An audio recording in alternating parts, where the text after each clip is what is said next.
What's up, you guys? It's Cody. I'm going to tell you exactly how I plan to add $26,924 of rental income to my portfolio in 2020, and I want to share this with you because you may be able to do the same. Let's jump into it. So when it comes to adding rental income into your portfolio, there's a lot of different ways to do it. As you may or may not know, here on the channel I talk about all things real estate and passive income, as well as just finance in general. Real estate is one of my favorite things because you can get so many benefits out of owning real estate, and cash flow is one of the biggest things. Now, we're not going to be specifically talking about cash flow here in this video today. We're just talking about gross rental income, but I want to give you guys kind of an example of how I plan to add this into my portfolio and how you can do the same by doing something similarly. So if you've been following me here on the channel, you know that I'm a longtime landlord. I've been a landlord for over 5 years now. I still own the very first property that I bought, which I house hacked, by the way. And in fact, I'm still house hacking today.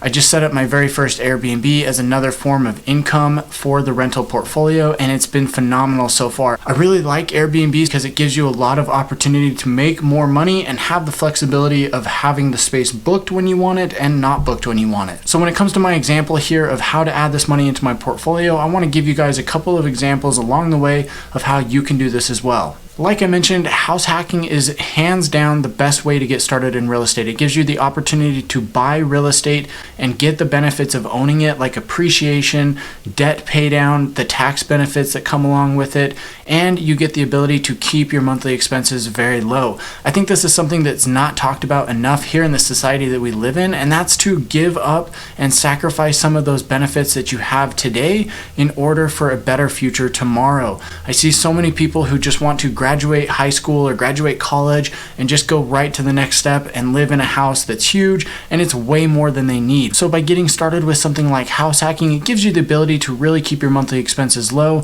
so that you can focus on building your income and putting away money for future investments. If you don't know what house hacking is, it's basically a way to hack your housing so that you can live for cheap. This can be in the form of roommates, it can be in the form of living in a duplex and renting out the other side while you live in one, or even doing this in a triplex or fourplex, which is 3 or 4 unit buildings.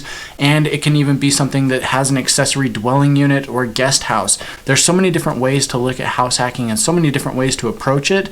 And I've talked about this numerous times here on the channel. So if you're interested in learning about how to do that, there's a lot of different options. Look into doing this if you want to get set up on the right path for financial freedom and getting to that next level. Try to buy something, get some roommates, rent out part of the house, whether it's as a long-term landlord or rent it out on Airbnb. It doesn't matter, just do something so you can keep your monthly expenses as low as possible. So enough about that, let's get into the meat and potatoes of why you guys came here to the video, and let's talk a little bit about how I plan to add $26,924 of gross rental income to my portfolio in the year 2020. What I would encourage you to do as we go throughout this video is look at ways that you can do this in your own personal life. Now, I know that I may be in a different position than you are in, and of course that's going to be the reality no matter where you're at. You may have more properties, you may own 0 properties, but just try and look for these opportunities to get ahead and add some type of rental income to your portfolio, even if that just means buying your very first home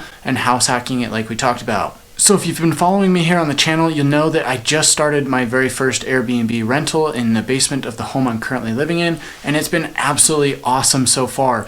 We got this place listed on the very 1st of December, and we've had 3 bookings for the month of December, and just from those 3 bookings, even with the discounts that we offered to get this listing off the ground, we're going to net over $1,000 in income just from those 3 listings. We'll have the place rented for a total of 12 nights.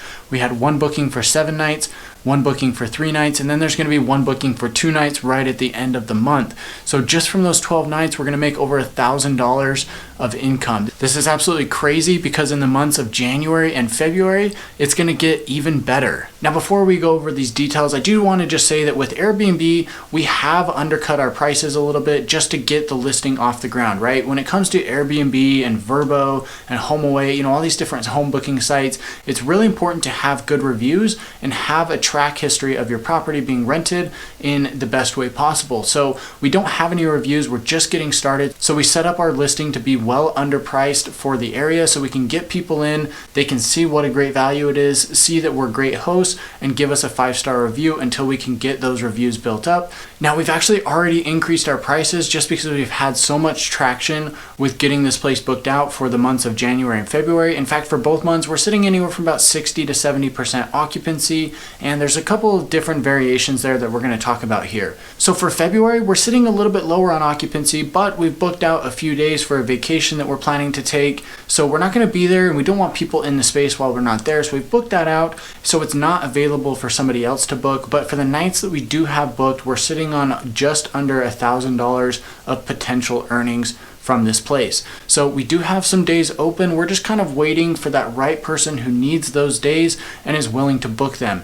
As I've done more research about Airbnb and looking at these short-term rentals, I have found that typically you'll get some people who book very last minute because they came in for a work trip, they didn't plan very well, or they just needed to find somewhere new that fit their needs a little bit better. So I do expect that we will probably book up a few more nights for these months and bring our earnings even higher, even at a discounted rate. So just right there, guys, we're going to say that this is going to bring in $1,200 a month for the month of January and February. And from there, like I said, we've already increased our prices for bookings throughout March and April. I'm expecting that we'll earn anywhere from about $1,600 to $1,800 during these months, just because we're here in the winter season, which is going to be the busy season here in Salt Lake City where I live. Once we're able to get through the winter, I'm pretty sure we'll have at least our 10 reviews that are required to get the superhost status on Airbnb, which will push our pricing and our exposure even higher on the website to get more bookings. Because of this reason, I think that even going into the slow season this next year from May through November, we're going to get $1,800 a month in rental income every single month. This is all while having it booked anywhere from 20 to 25 nights each month. Once we get back into the beginning of the winter season in 2020, December, I'm estimating that we'll bring in $1,500 in income for this month, and then the earnings that we're going to get for January, February, March, and April of 2021, I believe they're going to be huge. I wouldn't be surprised if we pull in over $3,000 a month every single month during that time. Given the expected earnings that we've already booked and what I'm expecting to earn throughout the rest of 2020, this brings our total booking amount to $19,724. This is absolutely insane because if you remember, I said that this is a place that I'm living in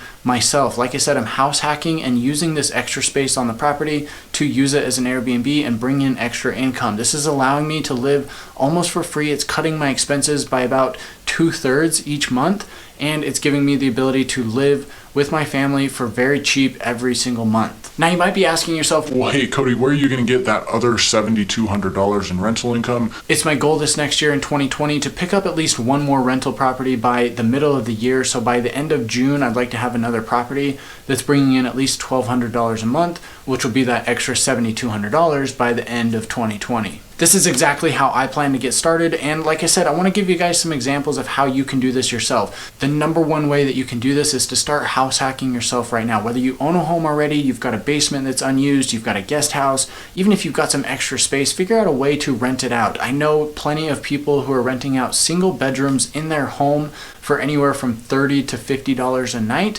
to just single people who are traveling or there for a work conference, or they just need a cheap place to stay, right? You go and try and book a hotel, it's gonna cost you $100 a night in most places that you go for a decent place.